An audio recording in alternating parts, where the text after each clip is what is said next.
Good afternoon. और सब कैसे हो? आज हम जो एक बहुत इम्पॉर्टेंट टॉपिक है उसके बारे में मैं डिस्कस करना चाहता हूँ। आप लोग बहुत सी किताबों में, बहुत से ज्योतिषियों से सुना होगा, टीवी पे अक्सर सुना होगा, ये ग्रह इसका मित्र है, ये ग्रह इसका दुश्मन है, जिसमें बहुत सी बातें फिर भी क्लियर नहीं होती। बहुत से कई बार मैंने ये देखा है, टीवी पे भी जो देते हैं वो सूर्य को भी पापी ग्रह कह देते हैं, जबकि सूर्य एक देवता ग्रह है। वो क्रूर हो सकता है, पापी नहीं हो सकता। मंगल जो है, मंगल भी एक देवता ग्रह है, वो क्रूर हो सकता है, उसकी क्वालिटी है क्रूर, क्योंकि मंगल एक फिजिकल बॉडी का कारक ग्रह है। दूसरा सेनापति ग्रह है। सेनापति जो है रो वाले होते हैं, जितने आर्मी के ऑफिसर, पुलिस के ऑफिसर, मेजर, जनरल, जितने बड़े बड़े लोग होते हैं वो एडमिनिस्ट्रेशन को संभालने वाले होते हैं। जो वो स्ट्रांग तो हो सकते हैं, क्रूर का होना अलग बात है, पापी होना अलग बात है, वो पापी कैटेगरी में नहीं आते। सूर्य क्रूर, सूर्य जैसे देवता पुरुष है। क्या है क्रूर का मतलब? मैं क्या समझाना चाहता हूँ, जैसे बड़े बड़े ऋषि मुनि होते थे, वो बहुत बढ़िया होते थे, बहुत ज्ञान होता था उनके पास में, बहुत अच्छी विद्या होती थी, लेकिन वो कभी, उनके साथ में किसी ने बहुत ज़्यादा शरारतें की हैं तो उनको शराब देने में भी हिचकिचाते नहीं थे, इसलिए ये उनकी क्रूरता का निशानी थी। इसी तरह से सूर्य पावरफुल है। अब हमें ये ग्रहों को कैसे समझना है उसके बारे में हम बताते हैं। जैसे शुरू से ही ये विद्या बहुत बड़ी विद्या होती है, इसको समझने से हमें बहुत जल्दी क्लियर हो जाएगा। क्या है?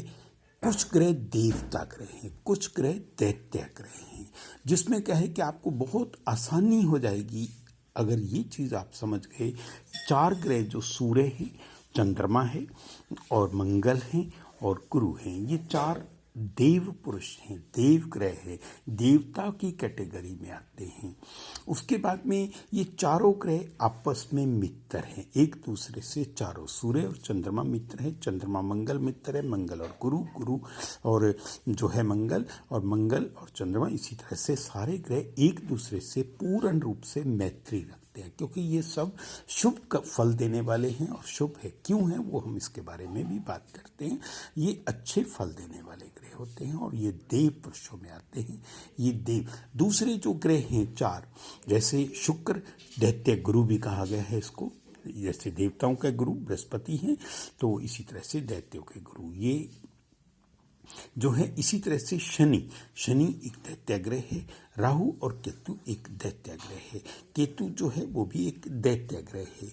ये ग्रह जैसे सपोज करो क्या है कि इनमें शुक्र जो है, चाहे गुरु की क्वालिटीज है, वो सौम्य में आता है। सौम्य का मतलब होता है ना गर्म ना तेज, जिसमें उसी तरह से शनि एक पापी ग्रह भी कहा गया है इसको, क्योंकि ये पापी इसलिए कहा गया है, ये न्याय, जस्टिस, इंसाफ, सच ये कभी माफ नहीं करेगा। कभी भी शनि ने किसी पे रहम नहीं किया, कभी किसी को छोड़ा नहीं, कभी किसी को बख्शा नहीं। जो गलत है उसको सजा देनी है। ये क्रूर भी है, पापी भी, इसको पापी कैटेगरी में कहा गया है क्योंकि दैत्यों में आता है।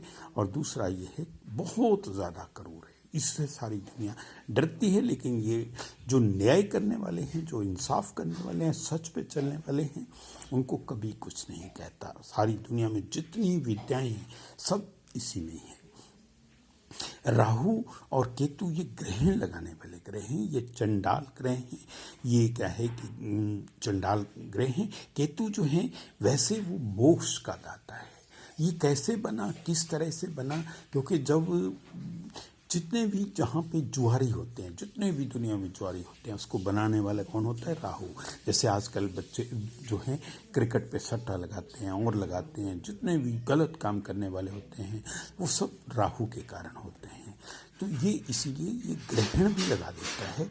और ये शराब के अड्डे जो होते हैं, नशे जहाँ पे बहुत ज़्यादा नशे का काम होता है, कारोबार होता है, नशे में भी डाल देता है आदमियों को, इसलिए इसको ग्रहण लगना कहते हैं, केतु मोक्ष लगना। अब हम ये सब बातें क्यों कर रहे हैं? क्योंकि बुध को हमने अलग लिखा है, ये दोनों कैटेगरी में नहीं आता। ना तो ये भी कहने का मतलब जिस ग्रह के साथ में इन चारों ग्रहों से बुध की दोस्ती है, बुध जो है इन चारों का मित्र ग्रह भी है। इसमें सूर्य का भी मित्र है, इधर भी इसकी मैत्री है, सूर्य का भी मित्र है और बुध और गुरु का भी सम मित्र है। सम मतलब सम टाइप में आ जाता है ना, तो क्योंकि बुद्धि के बिना ज्ञान होना बहुत मुश्किल है। बुद्धि और ज्ञान दोनों में मैत्री है, लेकिन बहुत ज़्यादा परम मित्र नहीं है। जैसे सूर्य और मंगल परम मित्र कहे गए हैं। अब हमने क्या समझा? हमने ये समझा, हमने 9 ग्रहों को बांट दिया है। 4 ग्रहों को देव पुरुष ग्रह कहा गया है, देव तत्व है उनमें, देव ग्रह कहा गया है। और 4 ग्रहों को हमने जो है दैत्य ग्रह कहा गया है। और इसी तरह से बुध जो है, बुध पूर्ण रूप से बुध जो है वो एक अलग कैटेगरी में आता है। वो इनका भी मित्र है, इनका भी मित्र है। हाँ, बुध और चंद्रमा और मंगल का मित्र नहीं है उसमें। अब हम समझने की कोशिश करते हैं। जैसे क्या है, हमारे जन्म से पहले हमारी आत्मा सिलेक्ट होती है। परमात्मा हमारी आत्मा को सिलेक्ट करता है हमारे जन्म से पहले ही। उसका क्या है, कारक ग्रह सूर्य होता है। सूर्य को आत्मा का कारक ग्रह कहा गया है। सूर्य एक ब्रह्म है, ब्रह्मा पूर्ण रूप से उत्पत्ति का कारक ग्रह भी इसको कहा गया है। इसीलिए जो हमारी उत्पत्ति होती है उससे पहले ही ये निर्धारित हो जाता है कि हम, ये कुंडली जो है ना, इसके बारे में बहुत कुछ जाना जा सकता है। बहुत सी चीजें, हम 10 मिनट किसी के साथ में बैठ जाएं, उसकी हस्तरेखाएं देख के हम सब कुछ जज कर सकते हैं कि इसका आत्म ज्ञान कितना है। आत्मा पूर्ण रूप से, इसकी आत्मा पवित्र आत्मा है, कैसा है, क्योंकि ये आत्मा हमारे जन्म से पूर्व का भी बता सकती है। इसी तरह से चंद्रमा, दूसरा जो प्रभाव पड़ता है, हमारे मन की उत्पत्ति होती है। हमारे जन्म से पहले हमारा मन, हम प्रेम करने वाले होंगे, हम द्वेष करने वाले होंगे, हम भावुक होंगे, हम किस तरह से होंगे। हमारा मन जो है माता का कारक ग्रह चंद्रमा, इसको एक बहुत कूल माइंडेड भी ग्रह कहा गया है, सौम्य ग्रह जिसको कहा गया है। इसी तरह से उसके बाद में हमारी बॉडी, फिजिकल बॉडी, हमारी ताकत, हमने आत्मा हमारी सिलेक्ट होगी, हमारा मन सिलेक्ट हो गया। उसके हमारे बाद में हमारी फिजिक, जिसको हमारी भग दौड़ जीवन में, हमारी भग दौड़, मेहनत, कारोबार, रोजगार, मंगल उसका कारक ग्रह होता है। हमारे शरीर में खूनता दौड़ता हुआ जो हम चलते हैं, फिरते हैं, उठते हैं, भागते हैं, जीवन चारों तरफ भागता रहता है, उसका मंगल के कारण। मंगल स्टेटस वाला भी ग्रह है, सेनापति भी ग्रह है। उसके बाद में आता है गुरु। गुरु कहते हैं ये ज्ञान का कारक है, बुद्धि का कारक है, ज्ञान का, धन, यश। हमें जीवन में ये सब चीज़ें भी चाहिए, यश भी चाहिए। हाँ, जिसकी कुंडली में गुरु खराब है, उसका मतलब ये समझ लो, जिसकी हस्तरेखा में भी गुरु है, वो पढ़ाई लिखाई में भी बहुत बड़े आगे नहीं बढ़ेगा, ज्ञान नहीं होगा। ज्ञान का होना बहुत ज़्यादा ज़रूरी है। इसी तरह से अब हम बात करते हैं, उसके बाद में हमने जन्म ले लिया, हमने ज्ञान ले लिया, हमने उसके बाद में जो हमें ऐश्वर्य सुख भी चाहिए, जीवन में ऐश्वर्य सुख है, ये हमें डिप्लोमेटिक भी बनाता है, हमें चुस्त चालाक भी बनाता है। हमें अपने धन उपार्जन के साधनों को जुटाने के लिए बहुत से कार्यक्रम करने पड़ते हैं, बहुत सी भगदौड़ करनी पड़ती है, बहुत से लोगों को देख के उनको उसके लिहाज से इम्प्रेस करना पड़ता है। ये मोस्ट अट्रैक्टिव बॉडी है, इसको भी सौम्य में ही गिना जाता है, सौम्य जिसको कहते हैं coolness. Attraction, most attractive part of the our body, हमारी जो है सुंदरता, हमारी पहचान, हमारी आइडेंटिटी, हमारी वाणी, हमारी सब चीज़ें, चाहे वाणी बुद्ध के डिपार्टमेंट में है, लेकिन उसका प्रभाव जो है वो शुक्र के अंडर आता है।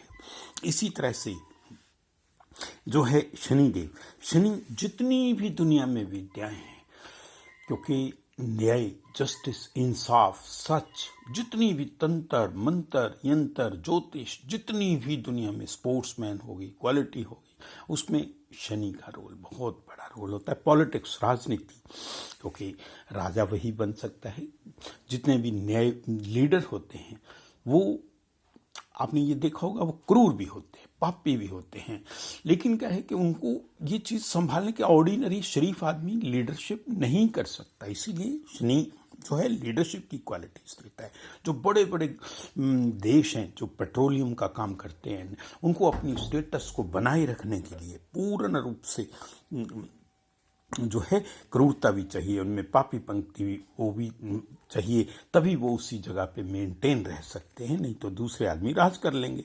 इसी तरह से राहु, जितने शराब के अड्डे होते हैं, जितने वेश्याएं के अड्डे होते हैं, जितने भी दुनिया में नेगेटिव लोग हैं, राहु जो है नशे जितने भी दुनिया में सब चलते हैं, ये दुनिया का में ही चलते हैं, हमारी ही दुनिया में चलते हैं, वो राहु उसके डिपार्टमेंट के अंदर आता है। अब जी सब जब हम सब कार्य ये कर लेते हैं, जन्म ले लेते हैं, पॉलिटिक्स कर लेते हैं, ऐश्वर्य सुख भोग लेते हैं, जीवन में खान पीन का भोग कर लेते हैं, उसके बाद में आदमी मोक्ष की प्राप्ति करता है, मोक्ष की तरफ भागता है। केतु जो है मोक्ष का कारक ग्रह भी कहा गया है, चाहे ये भी ग्रह लगता है। अब रही बुध की बात।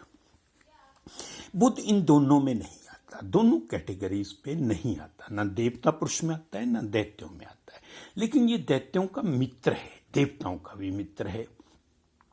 ऐसे होता है, एक बचपन में हम कुछ खेलते थे, जब बचपन में कोई भी कंचे खेलते थे या कुछ भी खेलते थे, तो कुछ लोग एक पार्टी में हो जाते थे, कुछ दूसरी पार्टी में हो जाते थे, एक आध आदमी बच जाता था, जिसको हम सांझा बिल्ला के नाम से जानते हैं। बचपन में हम कहते थे, आप लोगों ने सुना हो या नहीं, तो सांझा बिल्ला। तो ये सांझा बिल्ला है बुध, क्योंकि ये इनके साथ में पूरी मैत्री रखता है, क्योंकि और ये सूर्य का भी अति मित्र है, क्योंकि सूर्य के साथ ही रहता है। बुध जब भी देखोगे सूर्य के साथ ही होगा। बुध आदित्य योग तकरीबन बहुत सी कुंडलियों में होता है, और वैसे भी आकाश में सूर्य के साथ ही रहता है। लेकिन ये बुध जो है बुद्धि बिना ज्ञान नहीं है, ये बृहस्पति का भी मित्र ग्रह है। सम मित्र का मतलब बहुत ज्यादा प्रगाढ़ मित्रता नहीं है, लेकिन ये मैत्री है इससे। हाँ, बुध जो है चंद्रमा का मित्र नहीं है, बुध जो है मंगल का मित्र नहीं है। आप इन चीज को समझने के लिए ये चार्ट को बहुत अच्छे ढंग से पढ़ो। ये आपस में सारे ग्रह मित्र हैं, ये दैत्य ग्रह आपस में सारे मित्र हैं। बुध इनका भी मित्र है, बुध गुरु का और सूर्य का मित्र है, ये आपस में परम मित्र हैं। अब इस बात को बहुत से लोगों ने बहुत से चीज़ों में, टीवी पे भी मैंने देखा है कई बार, तो थोड़ा सा इसको मिसगाइड करते हैं। सूर्य को पापी ग्रह कह देते हैं, मंगल को भी पापी। मंगल पापी नहीं होता, मंगल क्रूर हो सकता है। God bless you.